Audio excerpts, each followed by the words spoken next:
अग्निमीळे पुरोहितं यज्ञस्य देवमृत्विजम् होतारं रत्नधातमम् अग्निः पूर्वेभिर्ऋषिभिरीड्यो नूतनैरुत स देवा एह वक्षति अग्निना रयिमश्नवत्पोषमेव दिवे दिवे यशसं वीरवत्तमम् अग्नेयं यज्ञमध्वरं विश्वतः परिभूरसि स इद्देवेषु गच्छति अग्निर्होता कविक्रतुः सत्यश्चित्रश्रवस्तमः देवो देवेभिरागमत् यदङ्गदाशुषे त्वमग्ने भद्रं करिष्यसि तवेत्तत्सत्यमङ्गिरः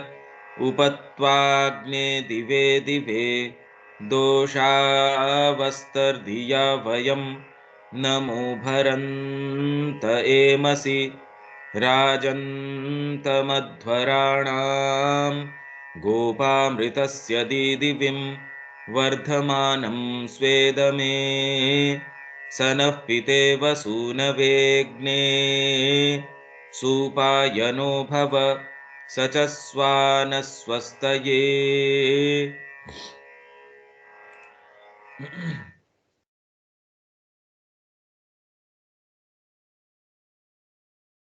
ये हम कर रहे थे आज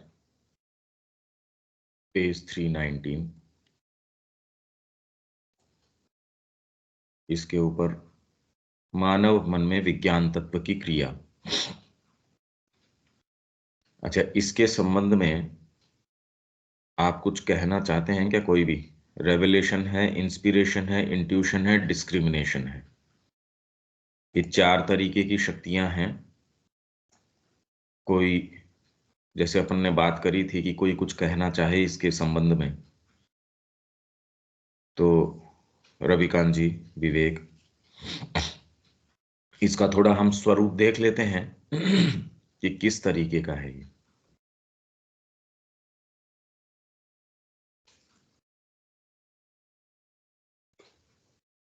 विवेक, आप कुछ कहना चाहते हो इसके विषय में? नहीं भैया। रविकांत जी?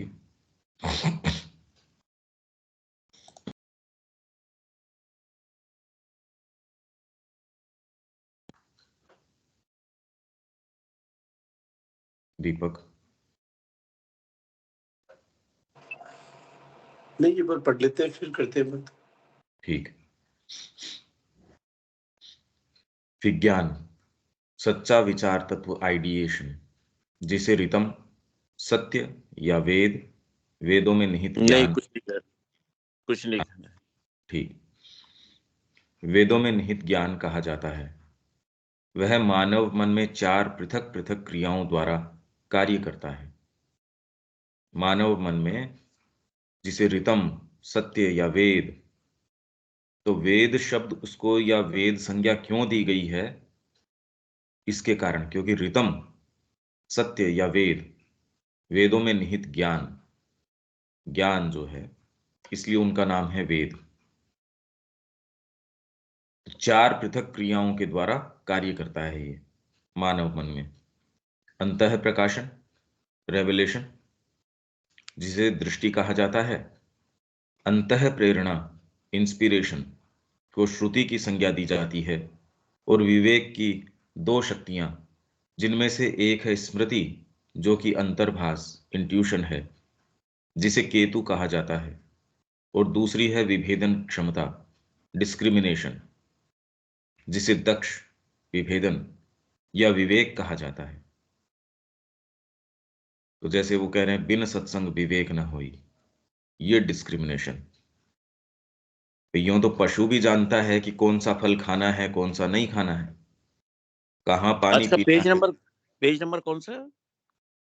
319।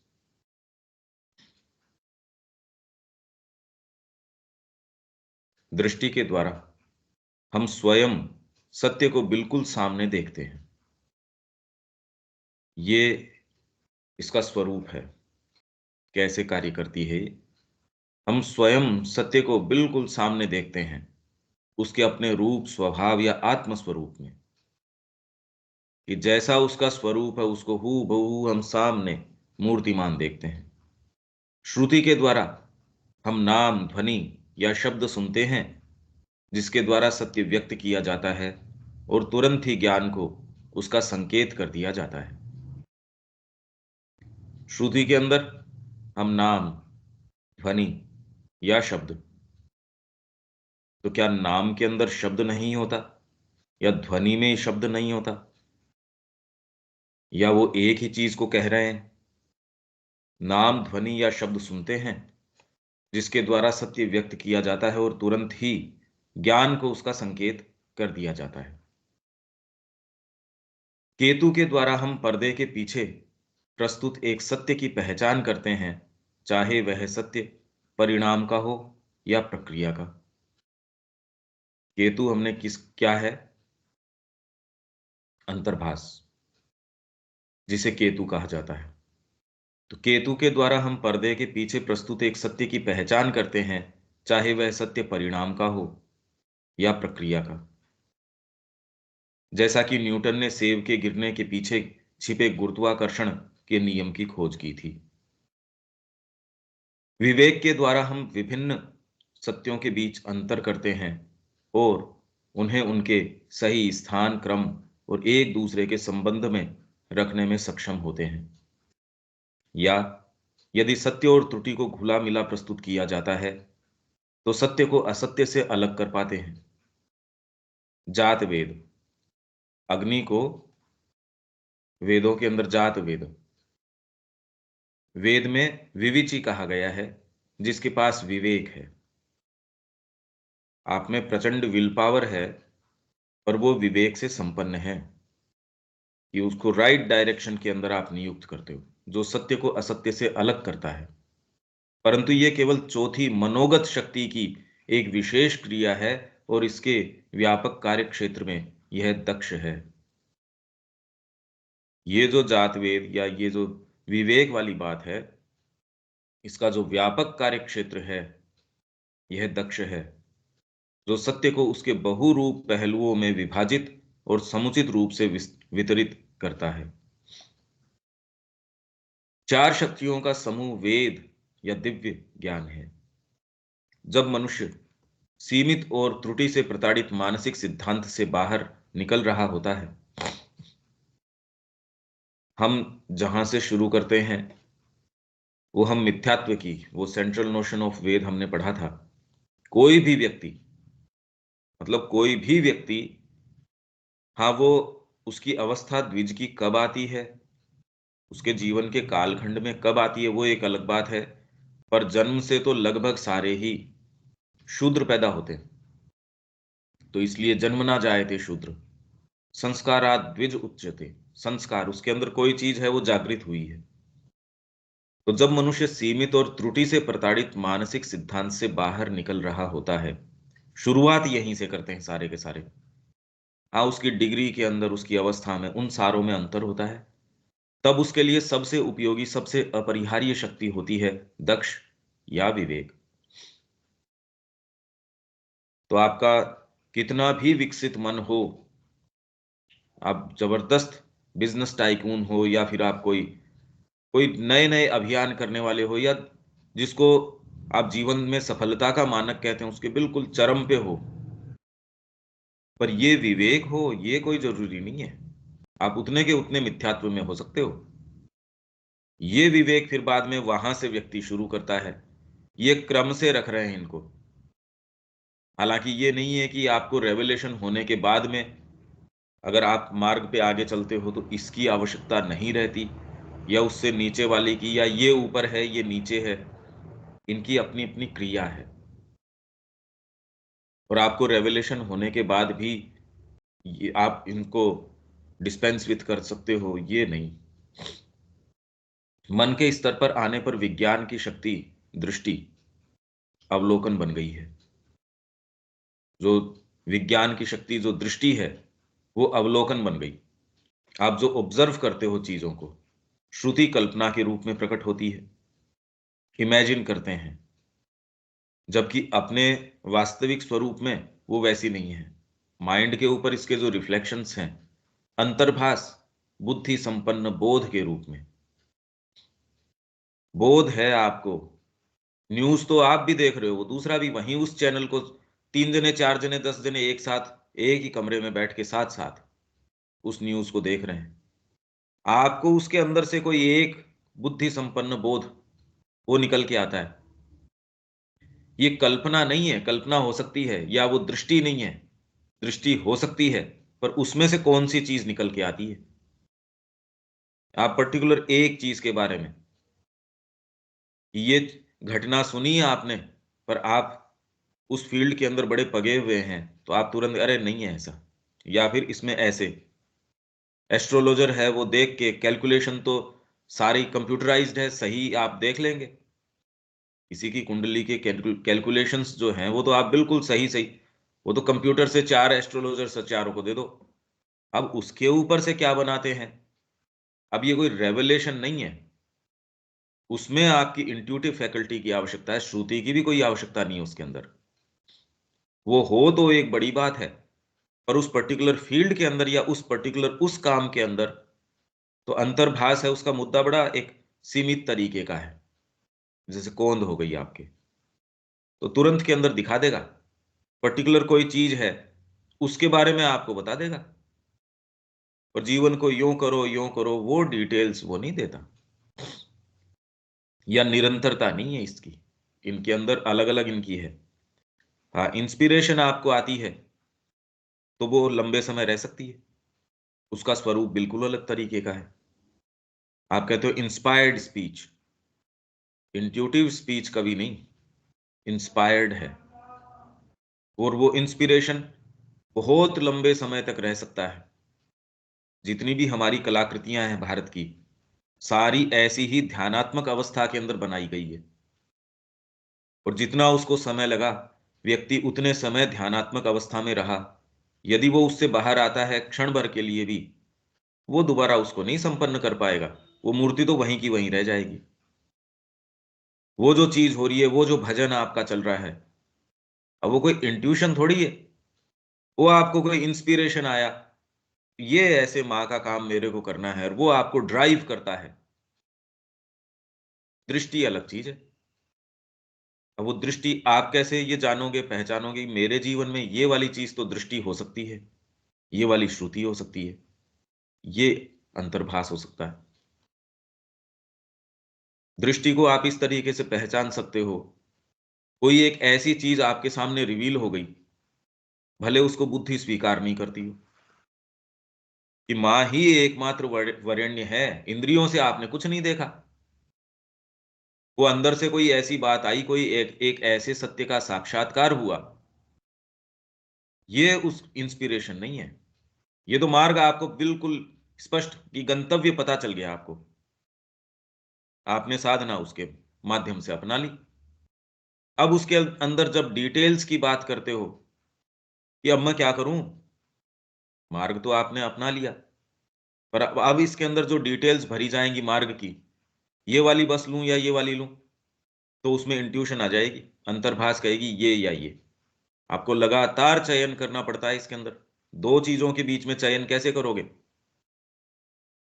तो उस दृष्टिकोण से, जबकि आपका जो रेवलेशन हुआ बहुत गहरा हुआ, इंद्रियां उसकी साक्षी देती नहीं, मन उसकी साक्षी देता नहीं है आपको, तो ये निश्चित एक इसका प्रमाण है कि आपने अंदर से कोई ऐसी चीज का अवलोकन किया है, कोई ऐसी चीज का साक्षात्कार किया है जिसको बाहरी किन्हीं भी प्रमाणों की आवश्यकता नहीं है। तो यह आप में श्रद्धा के रूप में आ सकता है, क्योंकि बाहरी अंगों को तो दिखे नहीं दिखे, लेट दिखे, आपके सामने रिवील कर गई कोई चीज। तो ये क्यों ऐसे नाम दे रखे हैं, इनको इन फैकल्टीज के साथ क्यों जोड़ रखा है? दृष्टि, जबकि भौतिक इंद्रियां इसके अंदर, आंख आपकी काम करे, दृष्टि तो आंख से संबंधित है। तो और श्रुति और अंतर्भास को स्मृति, स्मृति है, ये श्रुति है। आप किसी चीज को खोज रहे हैं, मुद्दा बड़ा लिमिटेड है। जब आप कोई चीज खोज रहे हैं, स्मृति की जब आप बात कर रहे हैं, तो ये चीज मैंने कहाँ रखी थी भाई? स्मृति मतलब अतीत में हो चुकी। अभी जो आगे आने वाली है उसको हम जनरली स्मृति के अंदर नहीं लेके आएंगे, जो बीत चुका पीछे। तो आप ये देखेंगे, यार मैंने वो चश्मा कहाँ रखा था, या मैंने ये पुस्तक कहाँ रखी थी, या उस पुस्तक में ये प्रसंग कहाँ आया था। फिर आप, मुद्दा बड़ा लिमिटेड इसमें, क्लियर कट है, ये कोई व्यापक की उसके बारे में आप स्मृति कि विश्व की स्थितियां कैसी होनी चाहिए, अब ये स्मृति थोड़ी है कोई। स्मृति का जो जो मुद्दा है, जो उसका फील्ड ऑफ एक्शन है, या जो वो एक बड़ा पर्टिकुलर तरीके का है।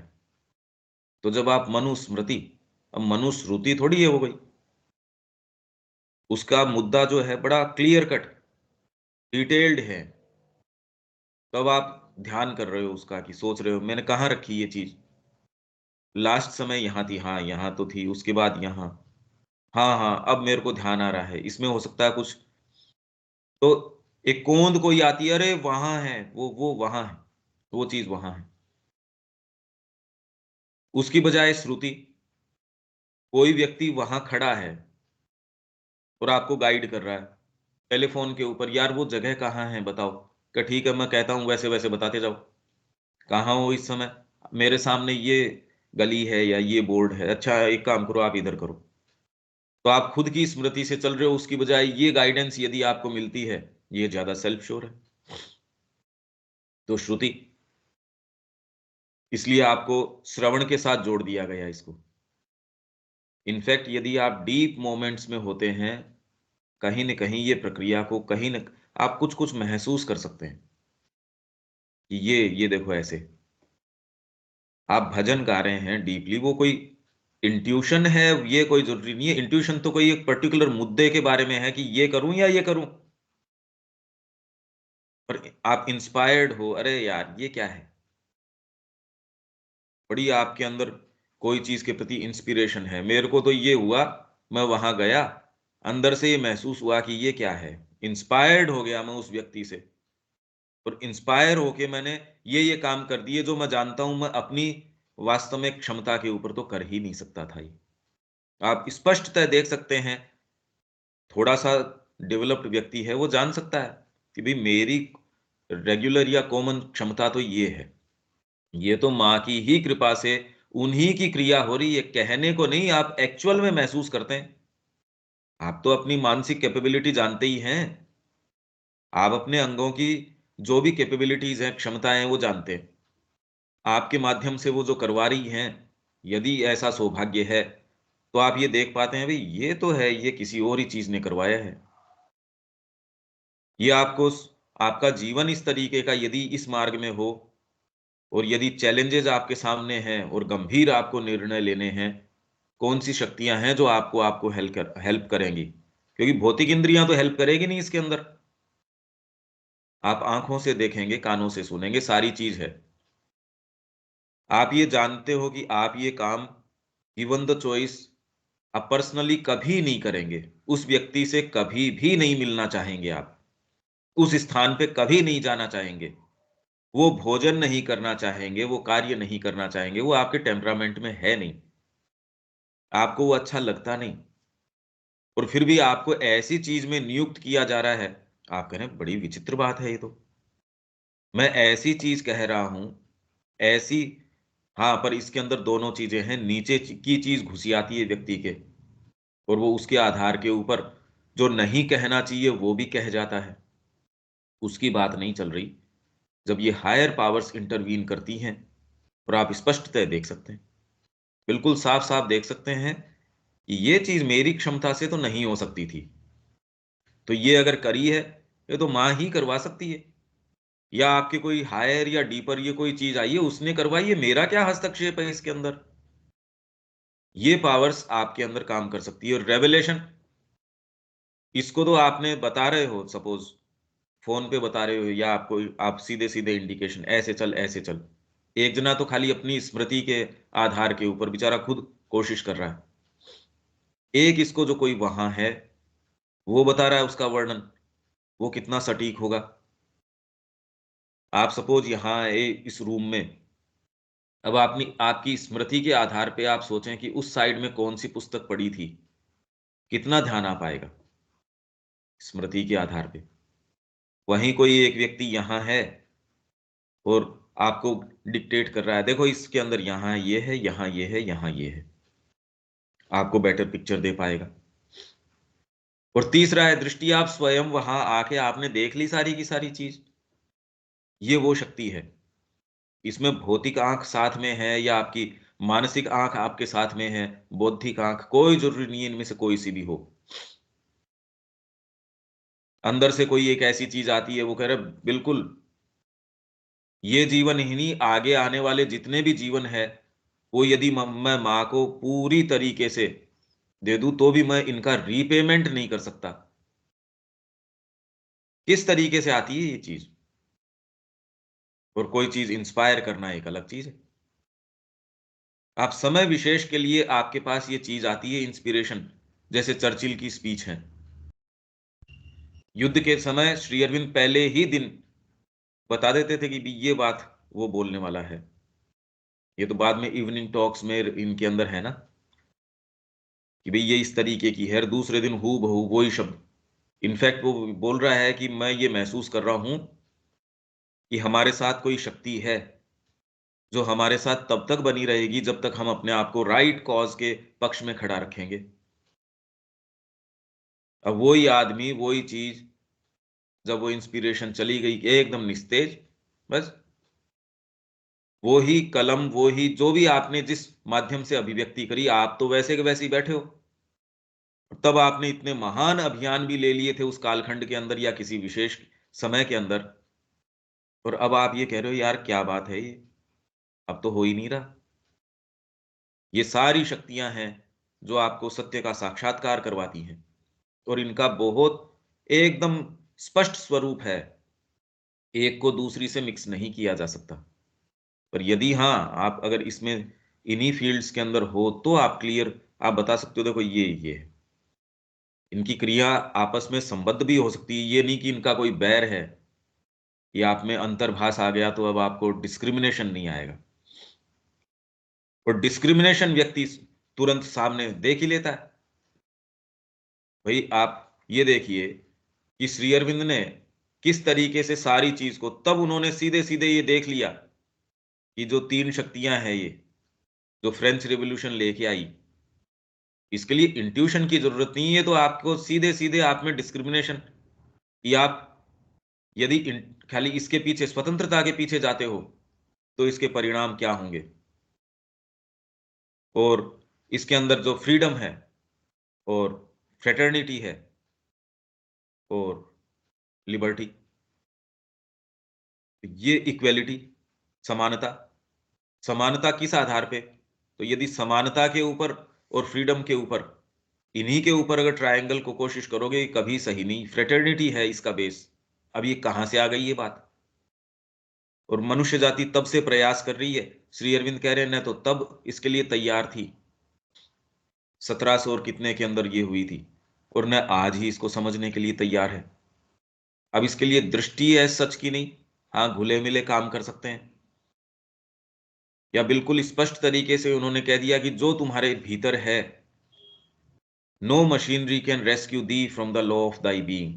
तुम्हारे अंदर अगर तुम संघर्ष है तो बाहर कहीं चले जाओ तुम, वहीं तुम संघर्ष ही पाओगे।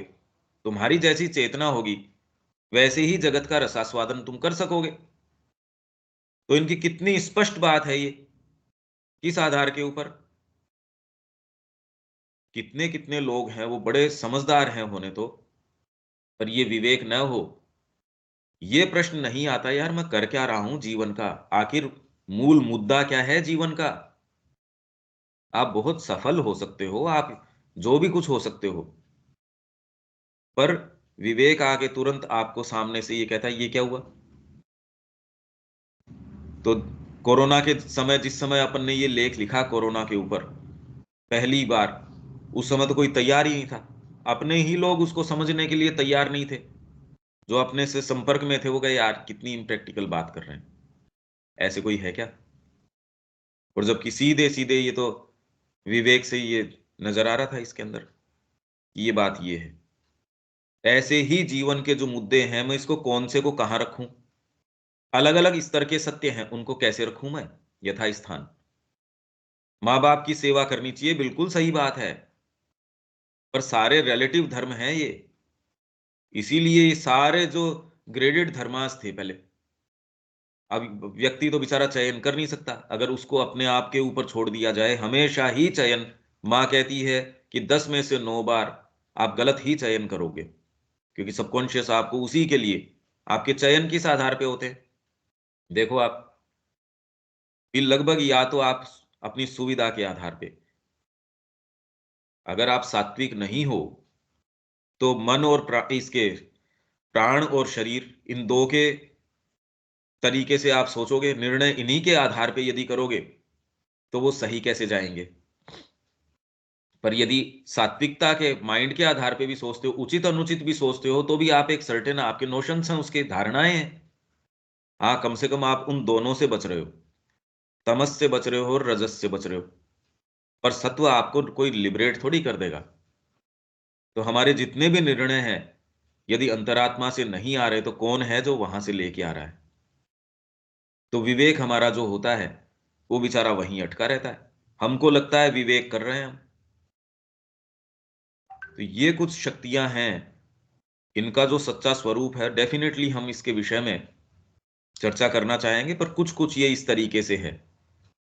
और एक्चुअल में ये कैसी होती हैं, वो तो जब आप मार्ग के ऊपर हो, या एकदम क्लियर कट आप ये कह दो कि नहीं, ये आपकी बुद्धि तो कहती है यार ये वाली चीज तो मैं तो नहीं करूंगा, भीतर से कोई चीज आके कि ये कहती नहीं, करना ही पड़ेगा ये तो, क्योंकि आपके बाहरी कैलकुलेशंस तो कहते हैं यार मेरे पास इसके लिए नेसेसरी साधन संसाधन नहीं है, मैं किस आधार पे कर लूं ये। भीतर से कोई चीज आके कहती है नहीं, ये करना पड़ेगा। आपके पास पैसा नहीं है, पैसे के आधार पे अभी ये जो चीज करने आप कहते हो भी क्या करें अब, नहीं है ये, पर भीतर से प्रेरणा है, ये तो करना ही पड़ेगा। तो आप कहते ठीक है, जो है सो। सामान्यतः तो आप अपने साधन संसाधन टटोलेंगे कि भी भीतर से ये अगर आ भी रही है तो ये करने की स्थिति में है या नहीं है। ये व्यक्ति कहता है अभी ठीक है, भीतर से आया है, जो होगा सो देखी जाएगी। तब उसके ये भ्रम भी नहीं रहता कि मैं अपने निजी साधन संसाधन के माध्यम से या उनके आधार पे कर रहा हूं, ये होता ही नहीं है। और जब आप उसको करते हैं तो उस मार्ग में आपको बार बार बार बार चयन करना पड़ता है। वो चयन कौन करवाएगा, उसमें आपको इंट्यूशन हेल्प करेगी। और जो विवेक बुद्धि है, ये तो बेसिक आपके रहती है, ये तो क्योंकि सबसे ऊपर ही आपकी दृष्टि रिवील कर गया आपको। इसीलिए वेदों को जो है प्रश्न नहीं किया जा सकता, माँ जो कह रही है उनकी वाणी के ऊपर प्रश्न नहीं किया जा सकता। वो तो सीधे परमात्मा का शब्द है, उसको क्या हमारी बुद्धि क्या करेगी उसके ऊपर, चाहे कितनी भी विकसित बुद्धि हो, वो कैसे उसको स्क्रूटनी कर सकती है उसकी। तो स्पर्श के प्रति ये सभी शक्तियां त्रुटि के निरंतर स्पर्श के प्रति खुली होती हैं। कहां, मन के स्तर के ऊपर जब आती है, अपने स्तर पे नहीं। तो धीरे धीरे जब वैदिक ऋषि अपने उस समय के अंदर थे, जब एक कॉमन एटमॉस्फेयर उनके जो है अंतर्भास का था, हर व्यक्ति के पास नहीं, हर व्यक्ति तो कभी किसी एज के अंदर जैसा रहा वैसा रहा। आप कहते हो कालिदास का युग, तो इसका मतलब ये थोड़ी कोई सारे साहित्यकार ही थे उस समय, या वेद का समय, तो उस समय सब कॉमनली ये था, कॉमनली नहीं। आत्मा ने अपने आप को जिन प्रोमिनेंट व्यक्तियों के माध्यम से जिस तरीके से एक्सप्रेस किया। अब आज भी हम ये कह रहे हैं जी इस चीज का युग है, तो सारे कोई चांद पे थोड़ी पहुंच गए, कितने एक लोग चांद पे पहुंच गए। पर जिसका आप युग बताते हो, मतलब उस समय के उस कालखंड की जो सबसे प्रखर अभिव्यक्ति क्या है, तो अंतर्भास का युग उस समय जो था, उस समय उनके लिए बिल्कुल स्पष्ट था, उसको कसौटी के ऊपर, मन की कसौटी पे उतारने की आवश्यकता नहीं थी। आज वर्तमान के अंदर यदि हम ये कहें मेरे को ये दृष्टि हो गई, मेरे को ये इंट्यूशन है, तो क्योंकि हम जिस जिस जगह खड़े हैं उसके अंदर हमको उसको बुद्धि की, मन की, इनकी सारों की कसौटी के ऊपर उतार के देखना पड़ेगा, ये है भी या नहीं। निचली कोई चीज आई और आपको कह दिया ये तो इंट्यूशन है, कौन नहीं तैयार है मानने के लिए कि उसको तो इंट्यूशन ही हो रहा है। उस समय वो नहीं था, उनको कोई ये देखने की आवश्यकता नहीं थी। भाई मैं आपसे बात कर रहा हूं, इसको इसको मेरे को प्रमाणित करने की, या इसमें क्या बात है। तो वैसे ही वो बिल्कुल इस बारे में उनके कोई संशय नहीं था, संदेह नहीं था, वो जानते थे वो क्या कर रहे हैं। धीरे धीरे बाद में प्रामाणिकता की आवश्यकता होने लग गई। तो जो हायर शक्तियां हैं उनका साक्षी लोअर को देनी पड़ रही है। जो आपके दृष्टि है, श्रुति है, योनि कोई भी, फिर उसको बुद्धि की कसौटी के ऊपर कि इसको कसौटी पे उतारो, जीवन में उतारो कि ये सही है भी या नहीं है। मानव बुद्धि सच्ची वैचारिक शक्तियों की एक विकृत छाया है। मानव बुद्धि, जब हम इन छायाओं से उनके आदर्श तत्व की ओर लौटते हैं तो विवेक या दक्ष हमारा निरंतर साथी होना चाहिए। ये सबसे पहले तो सत्संग करते ही आपको सच्चा, ये पहले तो ये इसलिए बिन सत्संग विवेक न हुई। जीवन की जो ये है ढांचा, जिस मिथ्यात्व से हम शुरू करते हैं, उससे आपको लगता है, यार देख रहे हैं ना, ये जिन लोगों ने ग्रंथ लिखे हैं या जो जो अपनी चीजें कृतियां करी हैं, क्या उनको नहीं लगता? हजारों हजार लोगों का वो लेके चल रहे हैं अपनी कंपनी के अंदर, उनको नहीं लगता कि अरे मैं सफल आदमी हूं, तू क्या समझता है, कितना प्रबंधन करता हूं, सारी यहाँ की अर्थनीति मेरे चारों तरफ घूमती है, मेरे को क्या समझा रहे हो तुम? मेरे अंदर अगर विवेक नहीं होता किसके साथ क्या काम करना चाहिए तो मैं ये कर पाता? और उसका विवेक से कोई संबंध नहीं है। भी जैसे इंटेलेक्चुअल फैकल्टी, श्री अरविंद ने कंपेयर किया कि आइंस्टाइन है, उसको आप इंटेलेक्चुअल बोलोगे, या फोर्ड है उसको इंटेलेक्चुअल बोलोगे, या एक कोई ग्रामीण व्यक्ति जो खेत के अंदर खेतीहर व्यक्ति है, ऐसी दलीलें आपको देगा कि आइंस्टाइन भी चुप हो सकता है, पर वो इंटेलेक्चुअल थोड़ी है। उसकी दलील देना, ये फैक्ट जो है उसको कोई इंटेलेक्चुअल थोड़ी बना देता कि विचारों के साथ किस तरीके से और विचार क्या। और फोर्ड है वो बहुत प्रैक्टिकल आदमी हो सकता है, जो कि हो सकता है आइंस्टाइन अपने फील्ड में उस तरीके से न हो।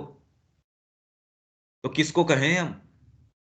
तो यहां जब विवेक की बात करी जाती है, इतने कितने लोग हैं वो कह रहे हैं आर्यन इन्वेजन, और उसके आधार के ऊपर इतनी विशाल लाइब्रेरियां की लाइब्रेरियां तैयार कर दी गई, आज भी पढ़ाई दी जा रही हैं। तो उस व्यक्ति के मन में तो है कि अरे मेरे में विवेक है, ये थोड़ी ये विवेक नहीं है। बहुत बड़े अनुसंधान के बाद में एक तो कह रहा है कि ये जो है नॉर्थ से साउथ की तरफ आए, कोई कह रहा है ईस्ट से वेस्ट की तरफ आए। बड़े बड़े लंबे अनुसंधान के बाद में विवेकानंद जी ने ऐसा कोई अनुसंधान नहीं किया अपेरेंटली, तो पर एकदम बिल्कुल सेल्फ श्योर तरीके से कह रहे हैं ऐसा कोई विभेद नहीं है इसके अंदर, आर्य और द्रविड़ के अंदर बीच में जबरदस्ती इन्होंने विभेद कर रखा है। अब बताओ आप कहां से लाए वो ये बात? जबकि बाहरी तरीके से आप अगर वो लाइब्रेरियां पढ़ते हो, इन्होंने पार्टी बना दी, द्रविड़ है, ये है, इसके आधार पे, और आज तक भी चली आ रही है। तो हमारी विवेक क्षमता क्या है वो तो देख लो। कुछ भी नहीं है, ये तो भीतर से यदि कोई ऐसी चीज नहीं आए तो हमको लगता है बस ऐसे ही है, जैसा दुनिया दिखा रही है वैसा ही हम, क्योंकि हम ग्रहण जिन माध्यमों से कर रहे हैं और उसके आधार पे बना रहे हैं, वो तो हमने यौगिक साधन के अंदर पढ़ाई था, क्रम होना चाहिए उल्टा। हम इस सूचनाओं के आधार पे पिक्चर जगत की बनाने की कोशिश कर रहे हैं, जबकि उल्टा है। भीतर कोई चीज है, उस आधार से देखो जगत को। तो प्रमाणीकरण के तीन तरीके हैं। एक तो प्रत्यक्ष, जो आपकी इंद्रियां दे रही है, उसके आधार पे अनुमान, और तीसरा है आप्तवचन। हमारे ऋषि हैं, उन लोगों ने आप्तवचन से शुरू किया। उनको दिलीप कुमार रॉय को यही तो बता रहे हैं कि तू यदि रसेल के एंड से शुरू करता है, बर्ट्रैंड रसेल की मानता है, तो वो तो बेवकूफ आदमी है नहीं। अगर उसकी हाइपोथेसिस को, उसकी प्रेमिसेस को तू मानता है, उसके आधारों को स्वीकार करता है, तो वो तो निश्चित रूप से तेरे को अपने अंत तक लेके जाएंगे। पर फर्स्ट ऑफ ऑल उसकी प्रेमिसेस मानने की क्या आवश्यकता है कि हाँ जगत ऐसा है? अगर आप ये मान लेते हो तो आपको तो उसके निष्कर्षों को मानने के लिए बाध्य होना पड़ेगा। और आज तक भी वैसी चीजों को मान के आध्यात्मिकता के ऊपर कोई पहुंचा नहीं। तो इसलिए प्रमाणीकरण के 3 तरीके हैं। विज्ञान है, वो कह रहा है प्रत्यक्ष, या जिस चीज को आप देखो तो जानो, या टच, मैंने देखा अपनी आंखों से, मैंने सुना है, मैंने अपनी आंखों से देखा भाई, मैंने हाथ से छू के देखा है। जहां विज्ञान छू के नहीं देख सकता, वहां मशीनों के द्वारा अपनी इंद्रियों का एक्सटेंशन बना लेता है। उपकरण एज इफ उसकी इंद्रियों के एक्सटेंशंस हैं, उसके आधार पे, पर वो एक तय चीज मान के बैठा है। विवेक आपके अंदर जब उदय होता है, ये बिल्कुल इस क्रिया को उलट देता है। आपको सामान्य लगती है ये बात, पर इसके बिना पूरा जीवन हम जी जाते हैं और इसमें पदार्पण नहीं कर पाते। और फिर भी हमको कितनी सामान्य लगती है, हमको लगता है हम जिस जगत हमको लगता है जिसमें जी रहे हैं उसमें जी रहे हैं, पर है नहीं ऐसा। ये कितनी विचित्र बात है कि कितना भी ये कर लो, इनफैक्ट यदि आप पदार्पण भी कर लेते हो मार्ग के अंदर, तो भी ये आपको दृष्टि जिस तरीके की है वो छोड़ दे, ये होता नहीं।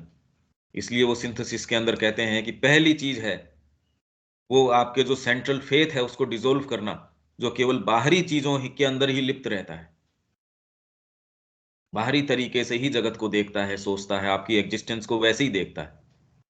और उसके अंदर आध्यात्मिकता भी या ये चीजें भी आपको थोड़ा एक अच्छा रंग देने के लिए है। भाई हर जना आजकल तो कहता ही है, कितना अच्छा एक सिस्टम चल रहा है रिट्रीट का, हर जने के अपने पैकेज हैं। और सब जने आजकल जो अच्छे वेल टू डू हैं वो कह रहे हैं नहीं नहीं, आपके साइकोलॉजिकल विकास भी होना चाहिए, ये भी होना चाहिए, वो भी होना चाहिए, पर अल्टीमेटली उसका कोई अर्थ नहीं है। तो ये 4 शक्तियां जो हैं, ये हायर पावर्स हैं, ये आपके लिए सत्य का निर्माण करती हैं, सत्य से आती हैं, सत्य का निर्माण करती हैं। और ये किस रूप में आप में उदयमान हो सकती हैं? विचार के रूप में हो सकती हैं। वो विचार आपको कोई, आपने दृश्य देखा उसके माध्यम से आ सकती है। अब गीता तो हर जना पढ़ ही रहा है, पर यमुनाचार्य ने कहा कि चलो, और वो तो राजा, सारी चीज सारा वैभव उसके पास में, और वो तो गया ही वहां जंगल में कि मैं खजाना लेने जा रहा हूं, मेरे को आवश्यकता है भाई अभी। 2 दिन गीता पढ़ी नहीं उसके अंदर, तो उसके वो कह रहा अरे बस हो गया मेरा तो काम। तो उनका खजाना का, हाँ भाई ठीक है, अब आपने दादाजी से की धरोहर है, मेरे को ये लेनी है, बाकी मेरे को तो आवश्यकता है नहीं। अब बताओ उसके क्या कपाट खुले होंगे। गीता तो हमारे पास वही टेक्स्ट, वही मूल पाठ, इनफैक्ट श्री अरविंद की कमेंट्री, जितनी उस समय कमेंट्री नहीं रही होगी उससे ज्यादा आज उपलब्ध है। उससे कोई कपाट खुल रहे हैं क्या? ले गए उनको श्रीरंगम के अंदर, और वहां आजीवन वहीं फिर बाद के अंदर उन्होंने अपने आप को दे दिया। तो सामान्य व्यक्ति नहीं, कौन सी चीज है? थोड़ा इसका विवेचन कीजिए कि भाई ये शक्ति है क्या। थोड़ा तो एक संदेह तो कीजिए जीवन के ऊपर कि भी होती है, हाँ होती है ऐसी। अब वो होती किस तरीके की है? और आपके साथ भी ऐसे इंडिकेशन होते जरूर हैं, पर उनको यथास्थान की, हाँ ये वाली क्रिया ये हुई। तो यदि हम वेद में प्रवेश करते हैं, वो इन क्रियाओं के बारे में, इन देवताओं की ये क्रिया है, इसकी ये क्रिया है, ये क्रिया है, वो आपको सचेत बना देगी। क्योंकि केवल विवेक ही मानसिक त्रुटि की आदत से छुटकारा दे सकता है। ये बहुत बड़ी शक्ति है, ये सामान्य है नहीं। क्योंकि जगत को आप कैसे देखते हो, उनकी घटनाओं को, चीजों को, अपने आप के जीवन को, वो इसके ऊपर निर्भर करता है कि आपकी दृष्टि है क्या, किस तरीके की है। वैसे ही तो चीजों को रखोगे भी। विवेक बुद्धि, आपकी आंखों के अंदर विवेक है तो आप चीजों को यथास्थान, अरे ये नहीं दिख रहा है, ये बाहर से है नहीं ये। बच्चे को अभी बेचारे को वो विवेक नहीं है, तो वो तो चकाचौंध हो जाएगा, उसमें है नहीं ये विवेक।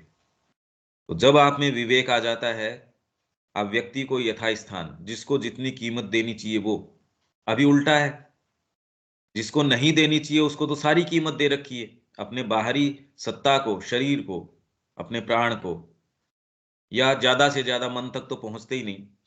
सारा विज्ञान, सारी चीज, सारी अर्थनीति, सारी राजनीति, कुल मिला के सारा सौंदर्य बोध, सब टोटल इसी के ऊपर है कि आपकी बाहरी जो सत्ता है उसका कितना आप कुशल क्षेम या उसको सुख सुविधा पहुंचा सकें। यदि आप व्यापक स्तर के ऊपर देखें पूरा आर्थिक, राजनीतिक, शैक्षणिक सब टोटल ढांचा जितना भी है एडमिनिस्ट्रेशन का और का, वो केवल हमारी बाहरी सत्ता को कितना हम कैसे क्या कर सकें उसके ऊपर है, और उसके जो परिणाम हैं वो हमारे सामने हैं। इसमें विवेक होना, और जबकि हर व्यक्ति को लगता ही है अरे भाई मैं तो प्रधानमंत्री हूं, मैं तो राष्ट्रपति हूं, ऐसी थोड़ी हो गए, हमें विवेक है। या कोई इंटेलेक्चुअल, सो कॉल्ड इंटेलेक्चुअल्स हैं, वो कह रहे हैं मैं जानता हूं चीजों को, और क्योंकि उसके पास वो सारी चीजें हैं जो आज सफलता के मानक हैं, तो आप कहते रहे नहीं ये सफल व्यक्ति है। पर विवेक की मानसिक त्रुटि की आदत से विवेक जो है वो मानसिक त्रुटि की आदत से छुटकारा दे सकता है, अवलोकन को मिथ्या प्रबोधन से बदले जाने से रोक सकता है। अवलोकन, आप संसार को कैसे देख रहे हो, मिथ्या प्रबोधन है वो,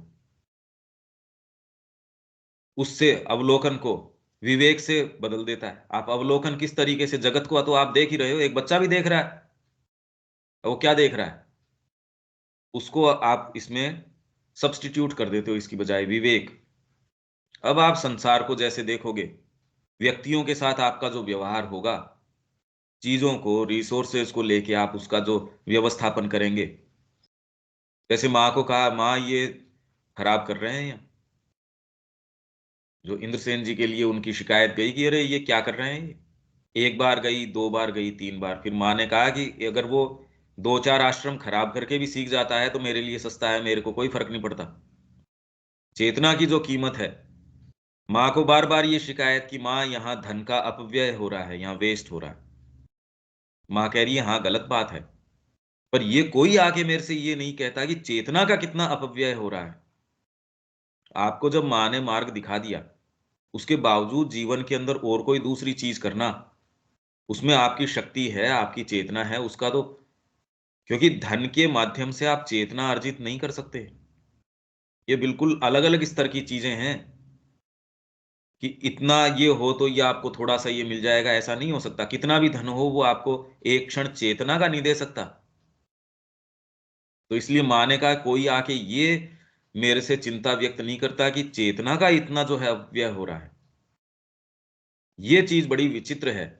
धन का हो रहा है वो तो अनकॉन्शियसनेस है ही है, भौतिक वस्तुओं के साथ आपका दुर्व्यवहार है वो तो है ही, पर इसमें चेतना का कितना अपव्यय हो रहा है। आप ऐसी चीजों के पीछे अपना समय है, अपनी एनर्जी है, और ये संभावना है कि माँ आपके पास और उन्मुक्त साफ साफ तरीके से आती, आप उसमें और प्रवेश करते, ये संभावना का भी अपव्यय हो रहा है।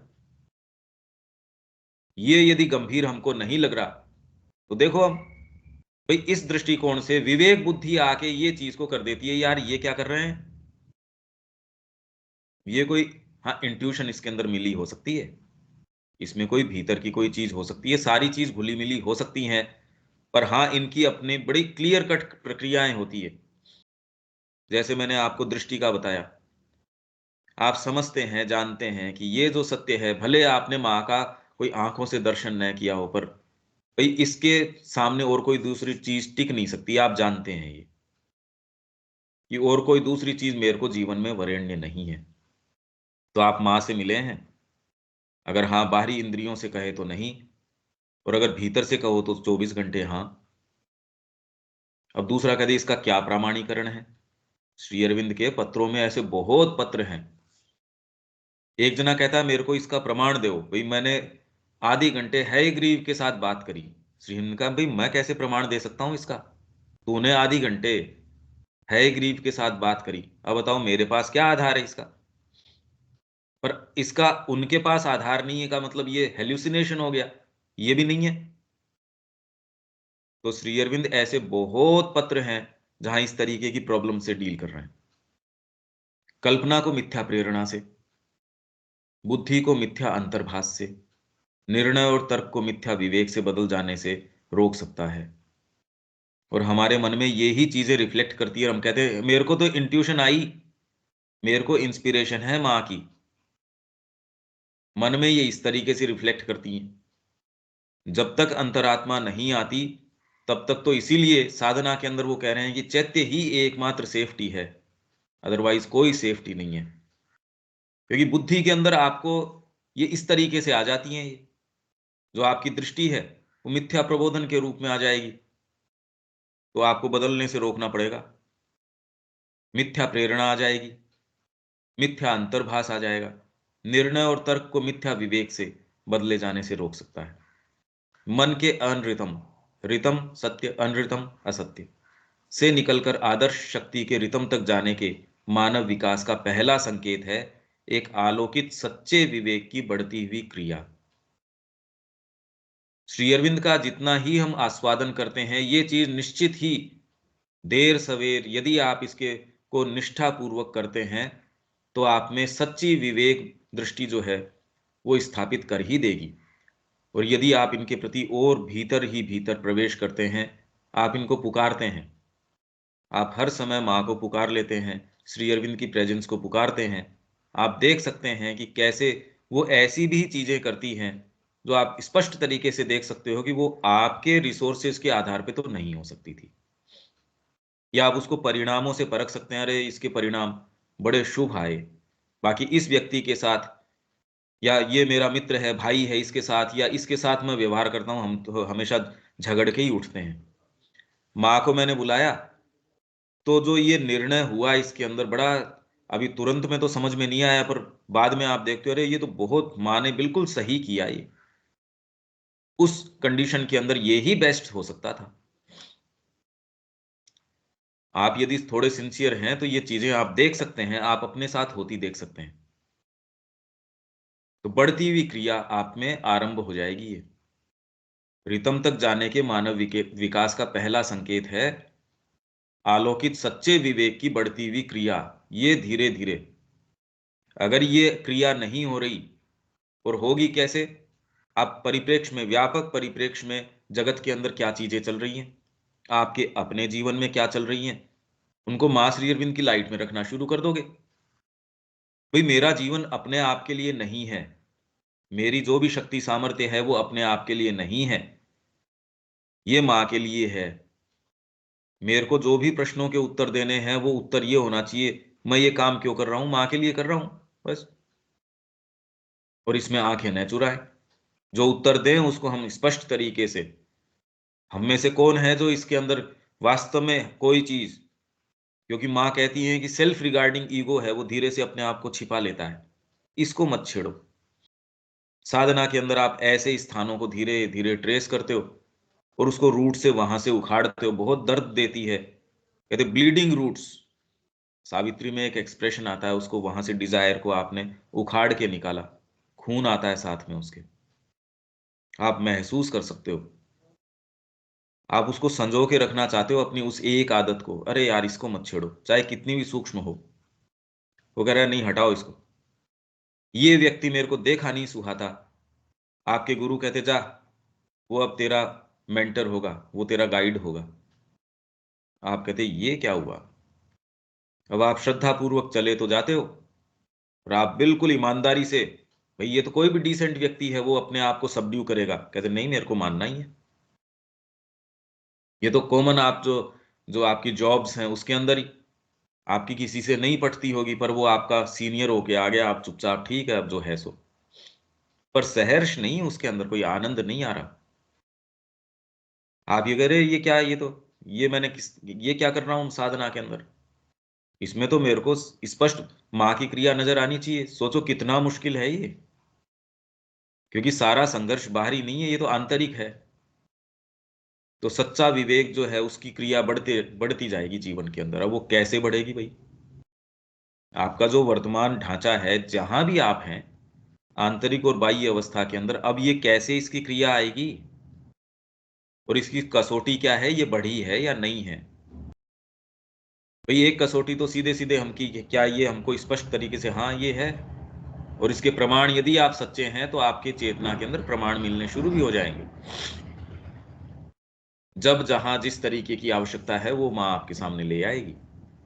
त्रुटि की उपस्थिति को तुरंत महसूस कर लेती है, आ गई ना यही बात, त्रुटि की उपस्थिति इसके अंदर भी आपके, अरे भाई कौन सी त्रुटि है, क्योंकि ये तो साइकोलॉजिकल चीज है, वो आप में प्रवेश नहीं कर जाएगी, ये क्या संभावना है, करेगी वो तो। आप इंट्यूशन नहीं मान बैठेंगे, ये कोई संभावना है कि नहीं मान बैठेंगे? हमारे पास क्या मानदंड है कि हम नहीं मान बैठेंगे? यहाँ पर एकमात्र ये है कि उसका तरीका कि ये अगर आ गई तो ठीक है, अगर मेरे पास ये शक्ति आ गई तो ठीक है, नहीं है तो ठीक है। पर अनन्यता आपकी यदि माँ के प्रति है, वो चीज करके यदि आपका माँ से अंतरंगता है, उसमें विकास होता है, तो ये साइन, अब हर जने को देखो ये अपने साइंस ढूंढने पड़ेंगे कि भाई इसमें वास्तव में वो कर रहा है या नहीं कर रहा है, और अगर वास्तव शब्द के अंदर भी वास्तव में वो है या नहीं है। इस विवेक की पूर्णता महना, रितम या वेदों की आधारशिला और रक्षक है। जात वेद अग्नि की पहली महान क्रिया है। मानसिक क्रिया में दिव्य संकल्प द्वारा अपनी अग्नि की निम्नतर धुएं से ढकी क्रिया को आदर्श विवेक की उज्जवल स्पष्टता और पूर्णता में रूपांतरित करना। अग्नि की पहली क्रिया क्या है? अच्छा, ये रह गया, विवेक की पूर्णता महना, रितम या वेदों की आधारशिला और रक्षक है। ये विवेक की पूर्णता, ये पहले आपके अंदर ये आ जाए, पूर्ण हो जाए। जातवेद अग्नि की पहली महान क्रिया है। मानसिक क्रिया में दिव्य संकल्प द्वारा अपनी निम्नतर, अपनी मतलब अग्नि की निम्नतर धुएं से ढकी क्रिया को, अभी वर्तमान में हमारी जो क्रिया है वो धुएं से ढकी हुई क्रिया है, आदर्श विवेक की उज्जवल स्पष्टता और पूर्णता में रूपांतरित करना। इसलिए हम जहां से शुरू करते हैं वो ऐसी ही स्थिति से करते हैं। इसलिए जो अग्नि का प्रादुर्भाव है, इसलिए इंपॉर्टेंट है ये दिव्य संकल्प। जगदम्बा का संकल्प है आपके अंदर प्रभावी हो जाता है, और जब वो प्रभावित होता है तो आपकी साधना शुरू हुई।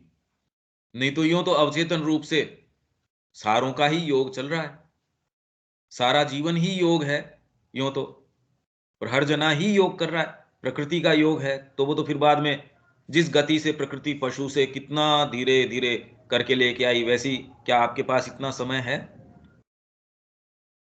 ले चलेगी हजारों लाखों वर्षों के अंदर। तो ये ही उसने, अश्वपति ने जाके कहा कि भाई नहीं, ये तो मेरे को चलती नहीं ये बात, क्योंकि माँ ने कहा भाई मनुष्य जाति तैयार नहीं है, तू जो उसके लिए मांग रहा है उसके लिए मनुष्य जाति तैयार नहीं है, तेरे को जसता है तो तू आ जा। तो उसने कहा ना, ये मैं नहीं। तो विजन एंड दी बून, फिर बाद में अग्नि ने पहले ही विवेक की पूर्णता को स्थापित कर दिया है। विवेक की पूर्णता आप में यदि ये संकल्प, और संकल्प कोई ये नहीं दृष्टा संकल्प है, ये तो कवि क्रतु देखता है, जानता है कि आपकी अंतरात्मा की क्या पुकार है, वो संकल्प लेता है। यूं तो संकल्प पता नहीं कितने कितने लोग करके ही बैठे हैं। कोई स्पोर्ट्स में जाने का संकल्प करके बैठा है, कोई किसके अंदर जाने का संकल्प करके बैठा है, और जो जितना ही गंभीर संकल्प करता है उतना ही मार्ग में जाता भी है। तो उसको अग्नि कहे नहीं, वो अग्नि का प्रादुर्भाव नहीं है, ये तो हठ धर्मिता है। मैंने नियम बनाया है कल से मैं व्यसन शुरू करूंगा, जबकि मेरे को शुरू के अंदर मेरे को तो उल्टी आती है। ये नहीं नहीं, आप लगे रहो, इसके अंदर आपको सफलता मिलेगी। तो ये कोई राइट डायरेक्शन में थोड़ी हुआ। राइट डायरेक्शन बताएगा कौन? अंतरात्मा बताएगी। तो अग्नि ने पहले ही विवेक की पूर्णता को स्थापित कर दिया है। उन्हें अब गए और उसके साथ ही उपासकों में ज्ञान का प्रकाश और विज्ञान की सभी शक्तियों का पूर्ण विकास करना है। उसे मनुष्य में अंतः प्रकाशन, अंतः प्रेरणा और अंतर्भास के देवताओं के साथ साथ विवेक के देवताओं की भी सहायता करनी है। इनके देवता हैं, पर जब तक अग्नि का प्रादुर्भाव नहीं होता, ये संकल्प कि मेरा जीवन मां का है और अनन्य रूप से मां का है, आप यदि आज भी अनन्य रूप से करते हैं तो आप आगे जो मार्ग है, यदि आज ही मेरे बीज के अंदर खोट है तो उसमें पेड़ कैसे निकल के आएगा? मैंने बीज बो दिया, खरा बीज बोया है तो भी वो निकल के आ जाए और अपनी फल की अवस्था तक आ जाए, कितनी कितनी अवस्थाएं बीच से पार करनी पड़ेंगी।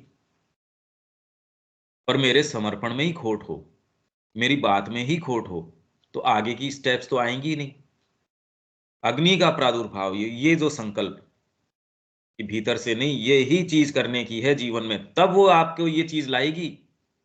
नहीं तो भले आप सोचते रहो कितने कितने लोग हमारे से आगे हैं इस विषय में, जो कर भी रहे हैं अपने जीवन के अंदर, पर विवेक है सच। कितने लोगों ने वेद के ऊपर भी काम किया और किया, पर श्री अरविंद ने ऐसी क्या चीज भाई, तो जिन्होंने भी किया उनको क्या लगता नहीं था कि वो तो पूरा विवेक से काम कर रहे हैं? बहुत ज्यादा गंभीर चीजें हैं ये। जब आपके अंदर ये प्रादुर्भाव होता है, वो धीरे धीरे पुष्ट करता है इन देवताओं को। जीवन के विषय में आपका पूरा दृष्टिकोण एकदम बदल जाता है। वास्तव में ये जो पैसेज हम पढ़ के गए हैं, यदि एट हार्ट ले ले, गंभीरता से इसको ले ले, जीवन ऐसा नहीं रह सकता। हाँ, वो कैसा होगा उसके इंडिकेशन माँ आपके हृदय में अपने आप देंगी। आपके लिए नेसेसरी जो पुस्तक है आप वो ढूंढेंगे, नेसेसरी वातावरण जो भी, वो कोई एक के लिए कोई फिक्स फॉर्मूला नहीं है। हाँ, पर सच्चाई तो सारों के लिए एक फिक्स्ड फॉर्मूला है। वो आपसे जिस चीज की मांग करती है उतना तो कम से कम उसके अंदर आप डालिए। अग्नि जिस जिस चीज की मांग करती है उतनी तो आपको उसके अंदर आहुति देनी ही होगी। और वो यदि सच्चे हैं तो आज तक तो वो बताती आई है सबको, और आपको भी बताएगी, इसमें क्या बात है। ये कैसे किया जाना है? स्तवन के सूक्त में, सूक्त के मंत्रों, स्तो में भी के द्वारा। और कैसे होगा ये? मंत्र हैं आपके, स्तवन के सूक्त के मंत्र, स्तो में भी के द्वारा। और हमारा मूल मंत्र क्या है? मेरा जीवन माँ का है। अगर हम इसको हर समय स्टाम्प कर सकें हमारे चिंतन पे, हमारे हर चीज के ऊपर, तो इसलिए हमारी वास्तव में बात क्या हो गई? सच्चाई। भाई हमारी अंतरात्मिक जो सच्चाई है, सिंसियरिटी है, वो हो गई इसकी। वो धीरे धीरे हम इसको हर चीज पे स्टाम्प करते हैं। क्यों नहीं हो जाएंगे ये? सब बदल जाएगा। अब बाहरी तरीके से कोई जरूरी नहीं, आप वहीं बैठे हैं, उसी मकान में हैं, उसी सारे के अंदर हैं, इंस्टेंटली बदल जाएंगे आप। इनफैक्ट ये चीजें भी जिस जिसने महसूस करी हैं, उसमें कितनी कितनी सारी चीजें उसके अपने जो भाव या अपनी चीजें निकल के आई होंगी इसके अंदर। आप अपने तरीके से समझ ही रहे होंगे, इसको कैसे आप अप्लाई करेंगे वो आप स्वयं अपने तरीके से देख ही रहे होंगे। तो ये कैसे किए जाना है? स्तवन के सूत्र के मंत्रों, स्तो में भी के द्वारा। तो वेद में सब टोटल ये ही प्रक्रिया है। तो एक भी हम कैसे सूक्त समझ सकते हैं भाई, जब तक हमने खुद ने मार्ग को कुछ कदम चल के ट्रेस न किया हो, ट्रेड न किया हो, तब तक वो प्रक्रिया हमारे अपने जीवन में क्या क्या करती है वो तो हम फिर पूरा समझ नहीं पाएंगे। और वेद वैसी ही सारी प्रक्रियाओं का निरूपण करता है। जो अंतर यज्ञ है, बहिर्यज्ञ है, बेसिकली आंतरिक जो यज्ञ चल रहा है उसी को एकदम डिटेल के अंदर हू बहू बाहरी प्रतीकों के अंदर द्योतित करता है। तो यदि अंतर यज्ञ होगा तो ये जो बाहरी प्रतीक है वो कुछ समझ में आएगा। पर अब अंतर यज्ञ पे तो हमारा बस नहीं चलता, तो कम से कम ये जो प्रतीक है ये खोलने के द्वारा हमारे अंदर भीतर प्रसुप्त जो स्टेट्स हैं, यदि उससे कुछ अगर थोड़ी थोड़ी खुलती है तो ये हमारे लाभ हो जाएगा इसका। ये अंतर यज्ञ के ऊपर तो हम क्या कर सकते हैं, वो तो आप अपनी अपनी है। पर इसको खोलने के द्वारा श्री अरविंद जब इसको बोल रहे हैं, तो इसको जब हम इसकी चर्चा करते हैं, इसको प्रत्यक्ष करते हैं, तो डेफिनेटली हम जहां बैठे होते हैं उससे कुछ न कुछ आगे की यात्रा जरूर तय होती है, हम कुछ न कुछ भीतर जरूर जाते हैं। तो ये इसका लाभ है। अब इसके अंदर आप कुछ कहना चाहेंगे क्या, जो अभी अपन जितनी बात कर रहे हैं? दीपक।